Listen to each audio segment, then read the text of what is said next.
अभी आप हमारे सामने जो देख रहे हैं ये 5 किलोवाट का हाइब्रिड सोलर सिस्टम का पूरा पैनल सेटअप है। इसमें 575 वाट के 9 टॉपकॉन पैनल लगे हुए हैं और इसमें इस पैनल पे 25 सालों की परफॉर्मेंस वारंटी है। ये बाइफेशियल पैनल है। वहीं अगर इसके स्ट्रक्चर की बात की जाए तो इसमें जीआई चैनल का यूज़ किया गया। जीआई चैनल का यूज हम लोग इसलिए करते हैं क्योंकि इस पे बाय द वे छत के ऊपर रहना है, डायरेक्ट इन्वायरमेंट के संपर्क में रहेगा तो जंग लगने की संभावना रहती है, लेकिन जीआई चैनल होगा तो जंग नहीं लगेगा। वहीं इसकी लाइटिंग अरेस्टर को हम लोग बॉडी से दूर रखते हैं क्योंकि बाय द वे आकाशीय बिजली गिरी तो कितने वाट की होगी ये तो पता नहीं होता। अगर स्ट्रक्चर में अटैच्ड करेंगे तो आकाशीय बिजली गिरी तो पैनल को क्षतिग्रस्त कर देगा और बाय द वे कोई टच किया तो उसको भी नुकसान पहुंचा सकता है। इसलिए हम लोग स्ट्रक्चर में अटैच नहीं करते, उसे साइड में रखते हैं। वहीं इसके वायरिंग में हम लोग कंडक्ट पाइप का इस्तेमाल करते हैं। ये भारतीय वेदर को काफ़ी सूट करता है और जो वायर होती है उसकी प्लास्टिक की कोटिंग होती है जो इन्वायरमेंट के डायरेक्ट संपर्क में रहने से खराब हो सकता है। इसलिए हम लोग कंडक्ट पाइप का इस्तेमाल करते हैं ताकि वो वायरिंग भी लंबे समय तक चले, जैसे कि हमारा पैनल चले। तो अभी दोस्तों आप हमारे सामने जो देख रहे हैं ये टोटल हाइब्रिड का सेटअप है और यहाँ पे हमारा डीसी-डीबी लगा है और यहाँ पे हमारा एसी-डीबी लगा है। डीसी-डीबी एसी-डीबी का काम हमने ऑन ग्रिड में बहुत समझाया, फिर भी मैं एक बार आप लोगों को बता देना चाहता हूँ। ये दोनों इन्वर्टर के प्रोटेक्शन के लिए होता है।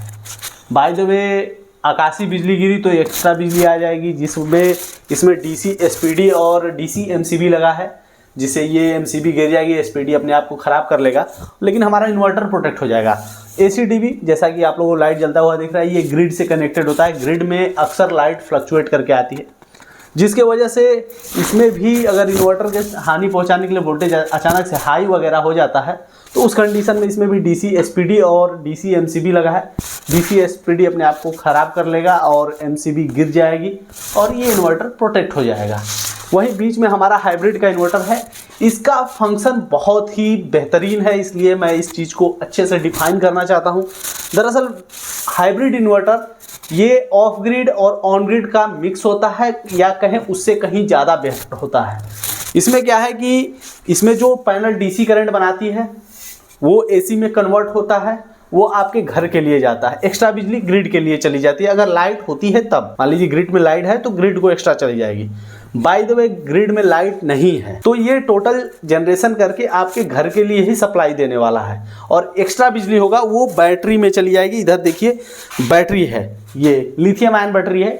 और जब बाय द वे लाइट नहीं है और रात का टाइम है, पैनल भी काम नहीं कर रहे हैं, उस कंडीशन में ये लिथियम आयन बैटरी से हमारा जो पावर है वो जनरेट होके वो चला जाएगा ग्रिड इन्वर्टर को। इन्वर्टर फिर उसको एसी में कन्वर्ट करके आपके घर के लिए सप्लाई देने वाला है। उसी प्रकार बाय द वे समझ लेते हैं कि ग्रिड में लाइट है और 2-3 दिनों से बारिश हो रही है, कोई मौसम एकदम खराब है, कहीं काम नहीं कर रहा है, उस कंडीशन में ग्रिड से लाइट आती है तो भी ये बैटरी चार्ज हो जाएगा, पावर स्टोरेज आपके पास रहेगा और जब लाइट कटेगी तो ये बैटरी से पावर लेके आपके घरों को रोशन करने वाला है। तो मतलब ये एक तरह से समझा जा सकता है कि ये फुली ऑटोमेटिक है और इसमें इतने सारे फीचर्स हैं कि अगर मैं बताने जाऊं तो बहुत टाइम लग जाएगा, इसलिए मैं उसको संक्षेप में और आपके लिए जो सुटेबल है वो चीज़ें मैंने बताई है।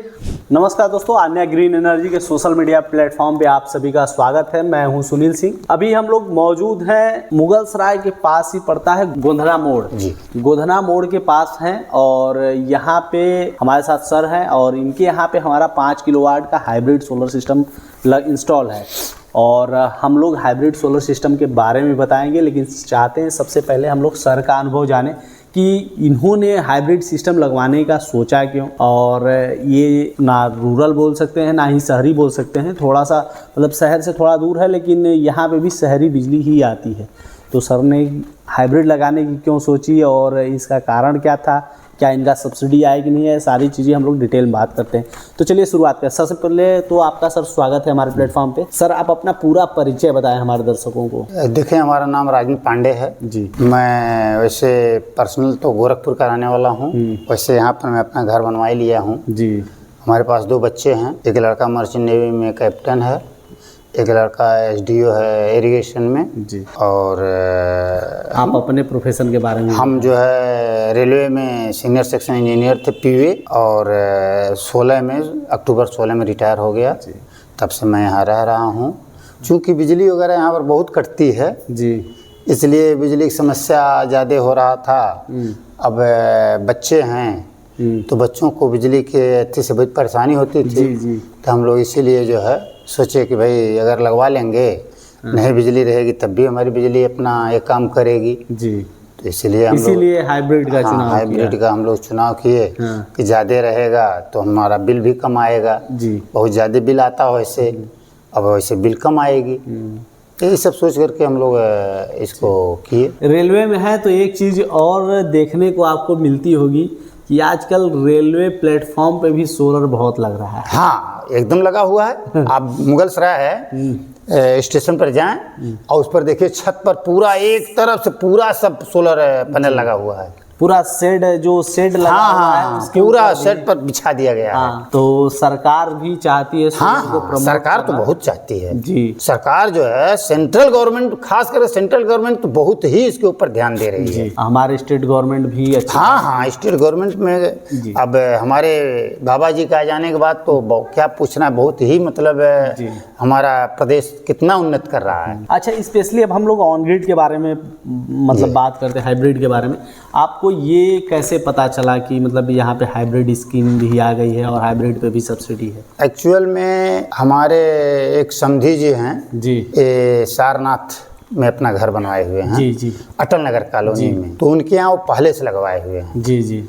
तो उनसे हम पूछे तो बताए कि भाई इससे बड़ी सुविधा है। तो हम लोग भी इच्छा हुई तो लड़के जो है सब अपना उसका सोचे पापा ठीक है लगवा दिया जा रहा है, अपना उसके विषय में लगवाया गया। तो हमारी कंपनी के बारे में आपको कैसे पता चला सर? हमारी कंपनी के बारे में तो जब ये हुआ कि भाई इसको लगवाना है जी, तो इससे पूछा गया तो पता चला कि जो है ये कंपनी अच्छी वो दे रही है, मतलब सर्विस अच्छी दे रही है। और इसीलिए अच्छा इसमें और था कि ज़्यादा बिजली हो जाएगी तो इसमें भी ग्रिड को भी जाएगा। सबसे ज़्यादा सुविधा तो ये था कि हमारी बिजली बर्बाद नहीं होगी, तो इसलिए जो है हम लोग इसको ज़्यादा चुने। तो आन्या ग्रीन एनर्जी के ऑफिस में कभी गए हैं आप? हमने लड़का गया है जी, गए थे। हाँ हमारे बालक जो है। जब आपका बुकिंग प्रोसेस के बारे में भैया बुक किए होंगे जैसे कि, तो कुछ बुकिंग प्रोसेस उनका रहा होगा? बुकिंग में देखें पहले DLW में वहीं पर इसका ऑफिस है जी, और वहाँ पर गए थे तो अपना वहाँ से हुआ। उसके बाद वो पैसा जमा किए हम लोग, पैसा जमा किए, उसके बाद सामान वो लोग गिराए। सामान गिराने के 2 या 3 दिन के अंदर में वो लोग ना सब लगा दिए, पूरा सिस्टम लग गया। लगा दिए और सिस्टम भी अच्छा है। वो लोग दिन पर दिन पूछते भी रहते हैं, कोई समस्या अगर है जी जी तो वो लोग पूछते रहते हैं। अच्छा अंकल, ये बताइए इसमें सब्सिडी का भी प्रावधान है? हाँ। क्या आपको सब्सिडी मिली है? सब्सिडी हमारे पास अभी 78,000 की सब्सिडी जी आ गई है सेंट्रल गवर्नमेंट की जी, और अभी शायद इसमें सेंट्रल और स्टेट प्रदेश दोनों होता है, तो प्रदेश का भी 30% जी शायद नहीं आया है। 30,000 रुपये? हाँ 30,000 रुपये अभी नहीं आया है। तो ये बताइए अंकल कि जैसे सब्सिडी आपका है तो उसके लिए प्रोसेस के लिए कहीं कागजी कार्रवाई के लिए दौड़ना पड़ा, कहीं जाना पड़ा? नहीं या ऐसा हमारे नहीं, ऑफिस में आना पड़ा? ऐसा नहीं, आपके ऑफिस से ही सब हो गया। अच्छा, यहाँ पे आके डॉक्यूमेंट पे साइन वगैरह लिए होंगे वो लोग आपसे? हाँ लिए थे। आपको नहीं जाना पड़ा ऑफिस? नहीं हमको नहीं, कहीं नहीं जाना पड़ा? कहीं नहीं हमको। अच्छा, ये जो हमारे इंस्टॉलेशन टीम वगैरह आई थी यहाँ पे इंस्टॉल करने सिस्टम, तो उनका रवैया आपके अकॉर्डिंग का? नहीं वो रवैया सब अच्छा था हम लोगों का। इंस्टॉलेशन का तरीका, आप खुद इंजीनियर हैं तो आप नहीं सब वो देख सकते हैं। वो लोग जो है सब ठीक से किए और जो जहाँ हमको प्रॉब्लम था अगर बोलते थे तो वो लोग उसको समझते भी थे। नहीं, मैं स्पेशली आपसे इसलिए ये रिव्यू ले रहा हूँ कि आप पेशे से खुद इंजीनियर हैं। हाँ। आपको टेक्निकल नॉलेज पहले से ही टेक्निकल अच्छा वही है। देखिए पैनल जो है, पैनल की कसाई और ये वायरिंग वगैरह अगर की देखा जाए तो हमारे इंजीनियर्स ने काम कैसा किया ये नहीं हम आपसे काम जानना ठीक किए हैं। अब देखें जैसे पैनल लगा हुआ है जी, पैनल का एक एंगल जो है होना चाहिए ना, एक एंगल किस एंगल पर लगे। जी जी, मिनिमम कम से कम हमको लगता है 30 या 45 डिग्री का, मिनिमम 15 से 15 के आसपास, 15 से 30 तक हमको लगता होता होगा। हाँ 15 से 30 तो 15 वो डिग्री अपना वो लोग जो है मेंटेन इसको मेंटेन किए हुए हैं, नाप के कर रहे थे। हाँ। इसको मेंटेन किए हैं। टेक्निकल नॉलेज मुझे उतना नहीं है। नहीं हमारे वो ठीक है, लेकिन एक होना चाहिए ना, सूरज की रोशनी जो है कम से कम डायरेक्ट जगह, अगर कहीं मजबूरी नहीं है, अगर आपको स्पेस है तो आप इस तरह से इंस्टॉलमेंट करें कि जो है उसका किरण जो है आकर के डायरेक्ट इस पर जो है लगे, जिससे मैक्सिमम जो है जनरेशन हो। हाँ जनरेशन हो, इस तरह से लगाए हैं लोग। मतलब टेक्निकली पूरा ध्यान। हाँ टेक्निकली ध्यान दिए हैं। और जो हमारे इंजीनियर्स आए थे उनका रवैया आपके टाइम के अकॉर्डिंग काम नहीं, सब अच्छा है, सब कुछ अच्छा। हाँ हम लोग। अच्छा अंकल, मैं एक, हालांकि आप इंजीनियर हैं, आपको टेक्निकल नॉलेज अच्छा है, लेकिन फिर भी मैं एक इन्वायरमेंटल नॉलेज आपको देना चाहता हूँ। उसके लिए कुछ सवाल है मेरे। हाँ बताएं। अगर कि आपके जैसे छत के ऊपर, कंक्रीट की छत है, उसके ऊपर बड़े वाले पेड़ जैसे बरगद, नीम, बबूल, जो बड़े पेड़ होते हैं जो जमीन में लगते हैं, क्या ऊपर छत पे लग सकते हैं? गमले के बगैर, जैसे कि गमले वाले नहीं लगाने हो, बड़े वाले पेड़ लगाने हो जो ग्रोथ भी करे, जो छत पर? हाँ छत पर तो ऐसा अभी तो हम लोग नहीं लगाए हैं। ऐसा नहीं हो सकता, ऐसा होना भी नहीं चाहिए क्योंकि उनकी जड़ें जो है जी बड़ी होती हैं जी। तो छत पर बरगद का पेड़ तो नहीं लग सकता है जी, किसी भी हालत में। हमारे समझ से बरगद, पीपल, ये सब तो किसी भी हालत में नहीं लग पाएंगे छत पर। लेकिन मैं कहूँ कि आपने 5 किलोवाट का लगाया है तो लगभग आपने 230 के आसपास पेड़ लगा लिए हैं बड़े वाले। तो आपके मन में सवाल होगा कि कैसे? तो होगा ही। देखिए अंकल, क्या है कि मैं लॉजिक बता रहा हूँ। जैसे 1 किलोवाट की बिजली जो बनती है, असल में बिजली बनती है कोयले से, ये चीज़ें आपको पता होंगी जी। और कोयले से होती है तो प्रदूषण होता है, हवा में प्रदूषण फैलता है। तो उसको प्रदूषण को कम करने के लिए 46 पेड़ लगते हैं 1 किलोवाट की बिजली के लिए। अच्छा। आपने 5 किलोवाट की पावर प्लांट लगा लिया यहाँ पे, सोलर प्लांट। तो 5 से अगर 46 को मल्टीप्लाई करें तो लगभग 230 आता है। मुझे लगता है कि 230 ही आता है। मतलब 1 वाट के लिए 46 पेड़ 1 किलोवाट के लिए। तो मतलब अगर देखा है 230 पेड़ आपने, मतलब 230 पेड़ों के बराबर प्रदूषण नहीं कर रहे हैं, बिजली भी उतना ले रहे हैं जी। मतलब बिना प्रदूषण के आपने बिजली उपयोग किया, तो देखा जाए तो 230 पेड़ के बराबर हो गया।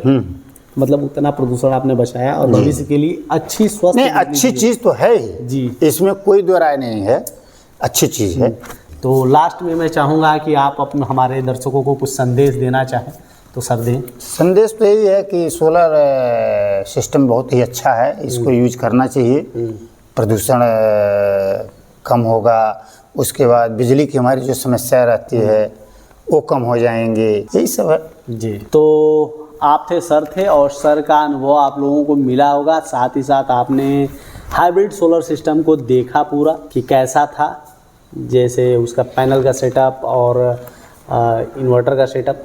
तो मैं चाहूँगा कि इस वीडियो को लाइक करें और शेयर करें ताकि ये ज़्यादा से ज़्यादा लोगों तक पहुँचे, और कमेंट बॉक्स में अपने सुझाव या कंप्लेन जो भी हो वो कमेंट बॉक्स में लिखेंगे तो हम लोग उसको अपने अगले सेशन में रखने का प्रयास करें। इसलिए कमेंट करना बिल्कुल भी ना भूलें और इस वीडियो को शेयर करें ताकि और लोगों तक ये जानकारी पहुंच सके।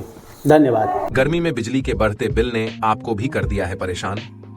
तो प्रधानमंत्री मुफ्त सूर्य घर बिजली योजना के तहत आप भी अपने घर पर ऑन ग्रिड सोलर सिस्टम लगवाकर अपने बिजली के बिल को 80% तक कम कर सकते हैं और साथ में केंद्र और राज्य सरकार की तरफ से मिल रही 1,08,000 रुपए तक की सब्सिडी का लाभ भी उठा सकते हैं। कृपया ध्यान दें, ऑन ग्रिड सोलर सिस्टम शहरों के लिए अर्थात उन जगहों के लिए उपयुक्त है जहां बिजली 22 से 24 घंटे रहती हो। तो जल्दी करें, अपने बिजली के बिल को 80% तक कम करें और सब्सिडी का लाभ उठाएं। हमारे पास आसान किस्तों में भी ऑन ग्रिड सोलर सिस्टम उपलब्ध है। हमारे सोलर एक्सपर्ट से बात करने के लिए 8448440775 पर संपर्क करें। आन्या ग्रीन एनर्जी, एक कदम रोशनी की ओर।